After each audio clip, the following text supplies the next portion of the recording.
Hello guys, welcome back to my channel. It is magical hour. Today we are going to discuss growth and our today's topic is social factors. Social factors होता क्या है जो किसी की life style को affect करते हैं उसे सोशल फैक्टर्स कहते हैं। और प्रीवियस क्लास में मैंने आपको बता ही दिया था कि केमिकल एजेंट्स क्या होते हैं, ट्रॉमा क्या होता है। आज हमारा ये टॉपिक रहेगा सोशल फैक्टर्स। फर्स्ट हमारा है सोशो इकोनॉमिक लेवल। ठीक है, तो ये सोशो इकोनॉमिक लेवल क्या होता है? सोशो इकोनॉमिक लेवल वो लेवल होता है जिसमें जो है ना लोगों को उनकी शिक्षा यानी एजुकेशन, इनकम और नौकरी के आधार पर बांट दिया जाता है। जैसे इसमें आता है लो, मिडिल, हाई, इन तीन तरह के लोगों को बांट दिया गया है इनकी एजुकेशन के बेसिस पे, इनकम के बेसिस पे और नौकरी की बेसिस पे। ठीक है, और ये सब आते हैं सोशो इकोनॉमिक लेवल्स में। ठीक है, तो अब हम पढ़ते हैं सोशो इकोनॉमिक लेवल क्या है। Children from families with high socio economic level usually have better nutritional state. वह बच्चे जिनकी families high socio economic levels में आती हैं, यानी जो ज़्यादा रिच होते हैं, उनके पास जो होता है ना बेटर न्यूट्रिशनल स्टेट होता है। ठीक है, यानी खान पान ये सारी जो चीज़ें होती हैं वो बेटर होती है, बहुत अच्छी हाइजीनिक चीज़ें ये वो यूज़ करते हैं। और इसमें क्या होता है, they suffer from fever infection because of better nutrition and hygiene living condition. लेकिन इन्हें जो होता है ना बुखार, फीवर इन्फेक्शन से ग्रसित होना पड़ता है क्योंकि ये बेटर न्यूट्रिशन लेते हैं इसके और हाइजीन प्रोवाइड कराते हैं। इस कंडीशन में यही एक इन्फेक्शन बच जाती है। ठीक है, और पोवर्टी है नेक्स्ट हमारा। Hunger, under nutrition and infection often associated with poverty causes poor growth. गरीबी जो है वो किस वजह से, गरीब जैसे जैसे सोशो इकोनॉमिक लेवल्स जो हैं उसमें जो हाई लेवल प्रोफाइल के पीपल्स होते हैं उनके चिल्ड्रंस के जो फैमिलीज़ हाई सोसाइटी में रखती है और बेटर न्यूट्रिशन स्टेट देती है, तो उसमें उन्हें सिर्फ फीवर इन्फेक्शन का ही डर रहता है। यानी सोशो इकोनॉमिक लेवल में बस एक फीवर इन्फेक्शन का डर बना रहेगा पेरेंट्स को और किसी चीज़ का नहीं। ठीक है, दूसरा है हमारा पोवर्टी। पोवर्टी क्या है? गरीबी। तो गरीबी में जो होता है ना वो गरीबी के वजह से भूखमरी, फिर अल्प पोषण और संक्रमण जो अक्सर गरीबी से जुड़े होते हैं वो खराब विकास के कारण बनते हैं। यानी गरीबी है तो उनके पास प्रॉपर डाइट नहीं होगा और प्रॉपर हाइजीन नहीं होगी, तो इससे क्या होगा, भूख और अल्प पोषण के वजह से संक्रमण ज़्यादा होती है और बहुत खराब, ये इसके वजह से बहुत खराब विकास का कारण बनता है। ठीक है, तीसरा हमारा है नेचुरल रिसोर्सेज। देखिए, पोवर्टी हो गया, अब हमारा है नेचुरल रिसोर्सेज। तो नेचुरल रिसोर्सेज क्या है? नेचुरल रिसोर्सेज मतलब प्राकृतिक संसाधन। तो अब हम पढ़ते हैं, plentiful natural resources encourage industrial and agriculture enterprises in the country. यानी भरपूर मात्रा में अगर प्राकृतिक संसाधन को बढ़ावा दिया जाएगा तो इन इंडस्ट्रियल और मतलब जैसे जैसे हम मान लें कि हर तरह के लोग हैं हमारी सोसाइटी में, तो अगर किसान्स को प्रॉपर बजट में पैसे दिए जाएंगे उनके मेहनत के, तो इससे क्या होगा, वो और उत्साहित होंगे कि वो ज़्यादा से ज़्यादा एग्रीकल्चर करें। तो ज़्यादा से ज़्यादा एग्रीकल्चर होगा तो फूड की प्रोडक्टिविटी कभी कम नहीं होगी, फिर भूखमरी से लोग नहीं मरेंगे। ठीक है, भरपूर मात्रा में नेचुरल रिसोर्सेज की यूज़ होगी, तो इससे क्या होगा कि जो बढ़ावा दिया जाएगा इंडस्ट्रीज़ को, फिर एग्रीकल्चरल ग्रोथ को, तो बढ़ेगा। जैसे जैसे जैसे लोगों में जागरूकता बढ़ेगी वैसे वैसे लोग खेती की तरफ जाएंगे, नेचुरल रिसोर्सेज को एक्वायर करेंगे और नेचुरल रिसोर्सेज के लिए लोग ज़्यादा से ज़्यादा खेती करेंगे। और जब ज़्यादा से ज़्यादा खेती होगी तो फूड का प्रोडक्शन बढ़ेगा, फूड का प्रोडक्शन बढ़ेगा तो प्लांट्स, मैन्युफैक्चरिंग प्लांट्स भी बहुत से बैठेंगे फूड मैन्युफैक्चरिंग के लिए। फिर इससे क्या होगा कि स्रोत ऑफ इनकम बढ़ जाएगा क्योंकि मैन्युफैक्चर होगा फूड, तो इंडिया में ही तो सिर्फ वैसे भी प्रोडक्टिविटी इंडिया की काफ़ी है, तो अब्रॉड विदेशी जिन जिन कंट्रीज़ के अंदर फूड के प्रोडक्शंस बहुत कम होते हैं वो सारी कंट्रीज़ इंडिया से ही फूड एक्सपोर्ट करती है। तो इससे और ज़्यादा प्रोडक्टिविटी होगी तो और ज़्यादा सेल्स होंगे, तो इंडिया का जीडीपी भी बढ़ेगा। ठीक है, और gross national productivity per capita income भी काफ़ी बढ़ जाएगी। ठीक है, तो अब हमारा है जैसे कि ये हो गया, ये हो गया, ये हो गया। अब है पोवर्टी, पोवर्टी भी हो गई। फिर है नेचुरल रिसोर्सेज, ये भी हो गया। अब हमारा है क्लाइमेट। क्लाइमेट मतलब जलवायु। तो अब क्लाइमेट में हम क्या पढ़ेंगे? Climate, the velocity of growth में alter in different season and is usually higher in spring and low in summer month. जो क्लाइमेट होता है वेलोसिटी क्लाइमेट के अंदर यानी जलवायु के अंदर वेलोसिटी की जो ग्रोथ होती है वो हर मौसम में बदल सकती है। यानी समर में अलग होगी, विंटर्स में अलग होगी, हर मौसम की अलग वेलोसिटी बन जाती है। लेकिन आमतौर पे जो वेलोसिटी होती है स्प्रिंग में ज़्यादा होती है और समर में कम होती है। ठीक है, अब आगे बढ़ते हैं। Infection and infestations are common in hot and humid climate. और इन्फेक्शंस जो होते हैं और इन्फेस्टेशंस जो होते हैं वो सबसे ज़्यादा कब अफेक्ट करते हैं? ह्यूमिड क्लाइमेट में ज़्यादा होती है। ठीक है, हॉट में एक तो बहुत गर्मी होगी तब ज़्यादा इन्फेक्शन इस डिजीज़ का खतरा बना रहेगा, और जब कम गर्मी मतलब ह्यूमिडिटी रहेगी एटमॉस्फेयर के अंदर तब भी इन्फेक्शन का डर बना रहता है। ठीक है, अब आगे बढ़ते हैं हम। Weather also has a pivotal effect on agricultural productivity, ready availability of food, and capacity of strenuous labor by the population. ठीक है, मौसम के असर जो होते हैं वो सबसे ज़्यादा कृषि के उत्पाद पर, यानी जैसे अगर ज़्यादा बारिश होने लगी तो इससे क्या होता है, जो उपज हुई रहती है वो सारे पानी से सड़ जाते हैं, तो इससे कृषि को बहुत अफेक्ट पड़ता है। फिर जो बने हुए खाने होते हैं उन पे भी बहुत अफेक्ट पड़ता है, और इस वजह से पॉपुलेशन की जो कैपेसिटी होती है वो भी काफ़ी अफेक्ट होती है।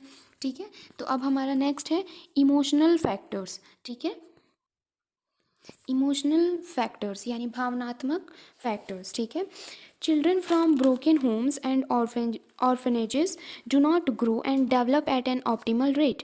वह बच्चे जो कि जिनका घर उजड़ चुका हो या फिर अनाथ आश्रम के बच्चे हों, तो इनकी जो ग्रोथ होती है और जो डेवलपमेंट होती है वो उतनी अच्छी नहीं हो पाती है। और चिंता का विषय ये है, कि anxiety, insecurity and lack of emotional support and love from the family prejudice the neurochemical regulation of the growth hormone release. और चिंता की विषय इस वजह से है ये टॉपिक, क्योंकि इसमें जो होता है ना, बच्चों को इनसिक्योरिटी फील होता है, मतलब उन्हें लगता है कि वो सिक्योर नहीं है। फिर lack of emotional support, emotionally वो सपोर्ट जो उन्हें फादर मदर दे सकते हैं, फैमिली दे सकती है, वो नहीं होता है, मोहब्बत के भी भूखे रहते हैं। और फिर इस वजह से न्यूरोकेमिकल रेगुलेशन जो होता है वो रिलीज़ होने लगता है, वो कम रिलीज़ होता है लेकिन होता है। ठीक है, parents who had happy childhood and carry a cheerful personality are more likely to have children with similar continence।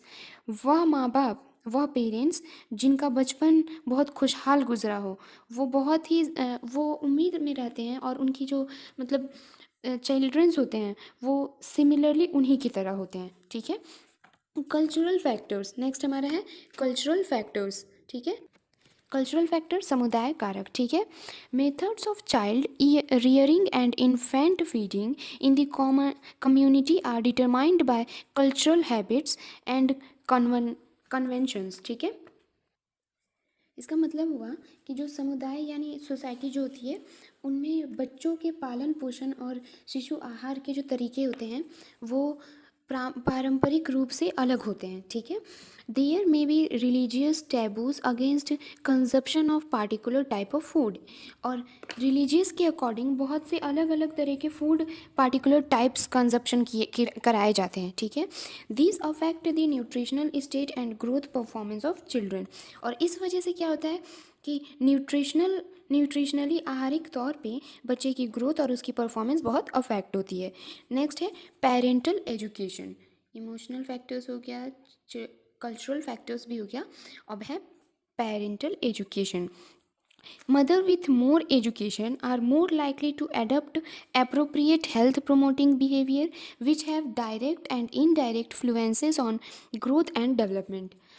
Parental education में क्या क्या आता है? जैसा कि हम लोग जानते हैं कि अगर पेरेंट्स यानी अगर मदर वेल एजुकेटेड है, मोर एजुकेटेड है, तो फिर कोई बात ही नहीं है कि हेल्थ के लिए उन्हें कोई एडवाइस देनी होगी, क्योंकि एजुकेशन हाईली एजुकेटेड रहेगी वो, तो उन्हें पता है कि कैसे बच्चे को क्या अडॉप्ट कराना है, हेल्थ प्रमोशन क्या है, प्रमोटिंग बिहेवियर कैसे, हेल्थ प्रमोटिंग बिहेवियर्स क्या होती है, कैसे उन्हें हाइजीनिक रखना है, फिर कैसे उन्हें सोसाइटी से अटैच रखना है कि बच्चे ये ना हो कि सोसाइटी भूल के फॉरेन कल्चर अपना लें। ये सारी चीज़ें पे अगर मदर मोर एजुकेटेड है तो काफ़ी बेहतर एजुकेट कर सकती है वो अपने चाइल्ड की ग्रोथ को। ठीक है, अब नेक्स्ट है हमारा कॉन्सिक्वेंसेस ऑफ इम्पेयर्ड ग्रोथ। ठीक है, मतलब बिगड़े हुए विकास के परिणाम। Maternal and child undernutrition is the underlying cause of 3 to 5 million deaths annual and account for 35% of diseases burdening children younger than 5 years. Maternal और चाइल्ड अंडर न्यूट्रिशन होते हैं, मतलब बाल कुपोषण की वजह से लगभग 3 से 5 मिलियन डेथ होती है पर एनुअल, जो कि 35% है डिजीजेस बर्डन। और वो भी किन बच्चों में होती है? 5 साल से कम के बच्चों में। यानी कुपोषण से जो ग्रसित होते हैं, कुपोषण के जो शिकार में आ जाते हैं जो बच्चे, वो 35% बच्चे 5 साल की कम उम्र से डेथ कर जाते हैं। It is estimated that India has more than 61 million stunted children. ये देखा गया है कि हिंदुस्तान में सबसे ज़्यादा 61 मिलियन स्टंटेड चिल्ड्रंस हैं। स्टंटेड मतलब मैंने आपको प्रीवियस क्लास में ही बता दिया था कि स्टंटेड किन बच्चों को कहा जाता है, जो कि इरिवर्सिबल फिजिकल और मेंटल डैमेजेस से ग्रसित होते हैं, उन बच्चों को स्टंटेड कहा जाता है। ठीक है, और स्टंटेड बच्चों की जो मात्रा है वो देखें, वो मैं आपको बताती हूँ कितनी है।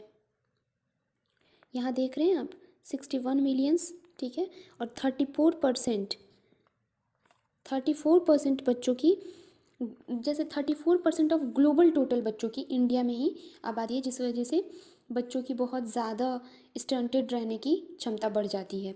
ठीक है, सेवरल मेजर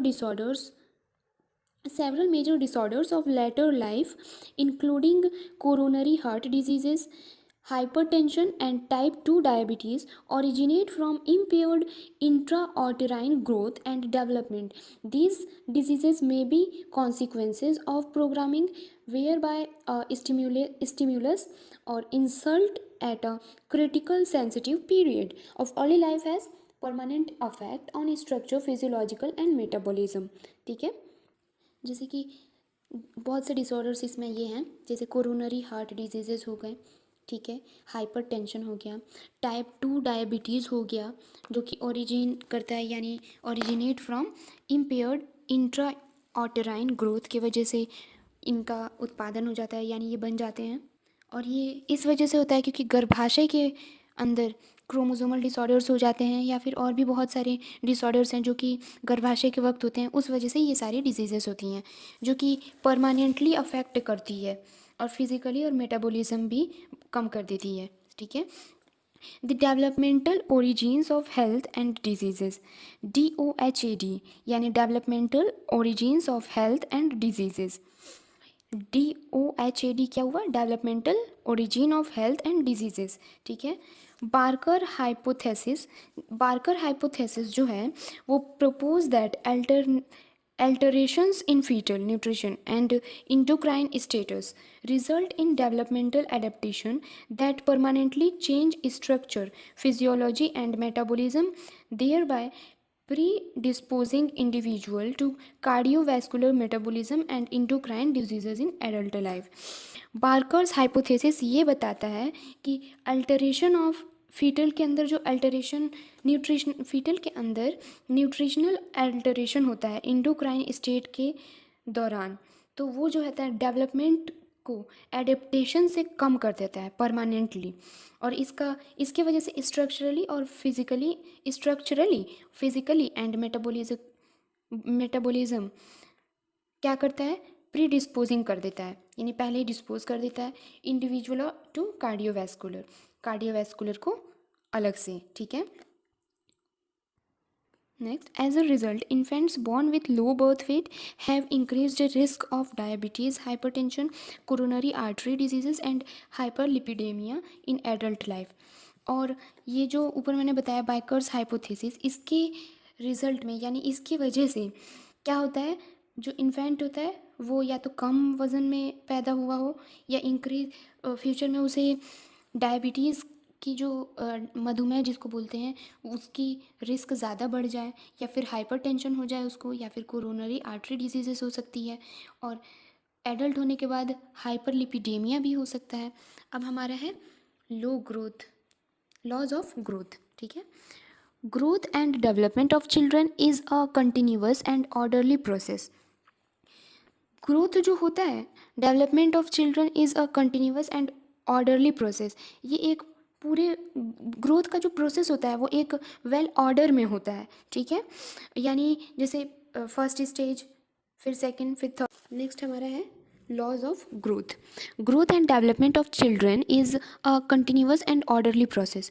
जो ग्रोथ और डेवलपमेंट होता है बच्चे का वो एक कंटिन्यूअस प्रोसेस होता है, ठीक है। There are specific period in childrens life when the rate of growth is steady, accelerated और डी एक्सेलरेटेड। यहाँ पे जो ग्रोथ है उनको स्पेशल पीरियड्स में बांट दिया गया है। एक तो स्टडी यानी रुका हुआ, फिर एक्सेलरेटेड और फिर डी एक्सेलरेटेड। जैसे टेबल 2.1 में बताया गया, table 2.1 which is periods of growth. Growth के जो पीरियड्स होते हैं उनको 3 भागों में बांटा गया है। प्री नेटल पीरियड जो कि वॉम्ब के अंदर होता है, पोस्ट नेटल आफ्टर डिलीवरी होता है, और एडोलेसेंट आफ्टर चाइल्डहुड, ठीक है। तो फर्स्ट है प्री नेटल जो पीरियड होता है वो प्री नेटल पीरियड। तो फॉर्मेशन ऑफ ओवम कब होता है? 0 से 2 वीक्स के अंदर, ठीक है। फिर एम्ब्रियो कब बनता है फर्टिलाइजेशन के बाद? 3 से 8 week, 3 to 8 weeks after fertilization. फिर फीटस का ग्रोथ जो होता है वो होता है 9 वीक्स टू बर्थ, बर्थ से 9 हफ्ते तक, ठीक है, 9 वीक्स टू बर्थ, ठीक है। फिर है पेरीनेटल पीरियड। पेरीनेटल पीरियड जो होता है ना वो 22 weeks to 7 days after birth, 22 हफ्ते और 7 दिन तक आफ्टर बर्थ के होता है, ठीक है। अब है पोस्ट नेटल पीरियड, यानी पोस्ट नेटल आफ्टर पार्चुरेशन के बाद, डिलीवरी के बाद की जो पीरियड थी उसे हम पोस्ट नेटल पीरियड बोलते हैं। तो इसमें है न्यू बॉर्न कब कहलाएगा बच्चा? जब वो 4 हफ्ते का रहेगा तो उसे हम न्यू बॉर्न कहेंगे, ठीक है। बर्थ के 4 हफ्ते के बच्चों को न्यू बॉर्न में ही ऐड किया जाता है। इन्फेंट कब कहेंगे? Birth to less than 12 month, ठीक है। यानी 12 महीने के कम के बच्चे को इन्फेंट में गिना जाता है, ठीक है। और इन्फेंट में भी क्या नियोनेट्स हैं, बर्थ टू 28 डेज। नियोनेट किसे कहेंगे? जो 28 दिन का बच्चा रहता है, मतलब जो बर्थ के बाद 28 दिन का बच्चा रहता है उसे हम नियोनेट कहते हैं। और पोस्ट नियोनेट कहते हैं जो 29 डेज से 1 ईयर तक के बच्चे को, ठीक है। पोस्ट नियोनेट उसको कहते हैं जो 29 डेज से 1 ईयर से कम के बच्चे को पोस्ट नियोनेट्स बोलते हैं। टोडलर, टोडलर क्या होता है? 1 ईयर टू 36 मंथ, 1 साल से 3 साल तक के बच्चे को टोडलर्स बोलते हैं। प्री स्कूल चिल्ड्रन यानी 3 साल से 5 साल तक के बच्चे को 37 मंथ टू 72 मंथ के बच्चों को प्री स्कूल चाइल्ड बोलते हैं, ठीक है। और स्कूल एज चाइल्ड यानी 3 ईयर से 12 ईयर्स तक के बच्चों को स्कूल एज चाइल्ड बोलते हैं। अब एडोलेसेंस लास्ट है हमारा। तो एडोलेसेंस जो होता है ना उसको 3 भाग में बांटा गया है। एक तो है अर्ली, ठीक है। फिर है अर्ली के बाद है मिडिल, और लास्ट है लेट। तो अर्ली का जो ग्रोथ है उसमें है 10 से 13 साल के बच्चे, 10 से 13 ईयर्स, ठीक है। और मिडिल जो एडोलेसेंट में आते हैं वो हैं 14 से 16 ईयर्स, ठीक है। और जो लास्ट हमारा है वो क्या है? लेट एडोलेसेंट, और इसके बाद हम प्री मैच्योर एडल्ट बोलते हैं। तो लेट एडोलेसेंट आता है 17 to 20 ईयर्स के बच्चे, ठीक है। तो ये है, और इसके बाद जो बच्चे प्री मैच्योर एडल्ट में आ गए, ठीक है। तो ये जो है ना ये पीरियड्स ऑफ ग्रोथ है, ठीक है। पीरियड्स ऑफ ग्रोथ बता दिया मैंने। अब हम आगे बढ़ते हैं। The foetus grows fast in the first half of gestation. जो फीटस की ग्रोथ होती है वो शुरुआती दौर में, शुरुआती के 3 महीने तक बहुत हाई लेवल में ग्रोथ होती है उनकी, और उसके बाद thereafter the rate of growth is slowed down until the baby is born. उसके बाद जो ग्रोथ होती है वो थोड़ी धीमी हो जाती है, और तब तक धीमी रहती है जब तक बेबी बॉर्न ना हो जाए, ठीक है। In the early postnatal period the velocity of growth is high specially in the first few month, ठीक है। और जो अर्ली पोस्ट नेटल पीरियड आता है, जो प्रेगनेंसी के मतलब डिलीवरी के बाद जो ग्रोथ होती है वो हाई हो जाती है कुछ महीने तक, और उसके बाद thereafter there is slower but steady rate of growth during mid child. उसके बाद थोड़ी धीमी हो जाती है लेकिन ग्रोथ होती ही रहती है। The second phase of accelerated growth occurs at puberty. और जो दूसरा फेज स्टार्ट होता है ग्रोथ का वो प्यूबर्टी के वक्त होता है, ठीक है। Growth deaccelerates thereafter for some time and then ceases altogether. ठीक है। ग्रोथ जो होता है वो डी एक्सेलरेट होता है और उसके बाद सीज हो जाता है यानी बंद हो जाता है। The general body growth is rapid during the foetal life, first 1 or 2 year of postnatal life and also during puberty. जो जनरल बॉडी ग्रोथ होता है वो बहुत तेज़ी से होता है, कब? फीटल लाइफ में, और उसके बाद first 1 to 2 year postnatal life में, और ड्यूरिंग प्यूबर्टी, प्यूबर्टी के वक्त भी। ये तीन चीज़ों के वक्त, तीन टाइम पे ग्रोथ काफ़ी हाई होता है, ठीक है। और ये बताया गया है फिगर 2.2 में, वो भी मैं आपको बता देती हूँ थोड़ी देर में। In the intervening year of mid childhood the somatic growth velocity is relatively slowed down. और जो इंटरवेनिंग ईयर होता है मिड चाइल्डहुड का, उसमें जो सोमैटिक ग्रोथ होती है उनकी वेलोसिटीज़ काफ़ी धीमी हो जाती है। नेक्स्ट है हमारा growth pattern of every individual is unique. हर इंसान की जो ग्रोथ पैटर्न है वो अलग अलग है और यूनिक है, ठीक है।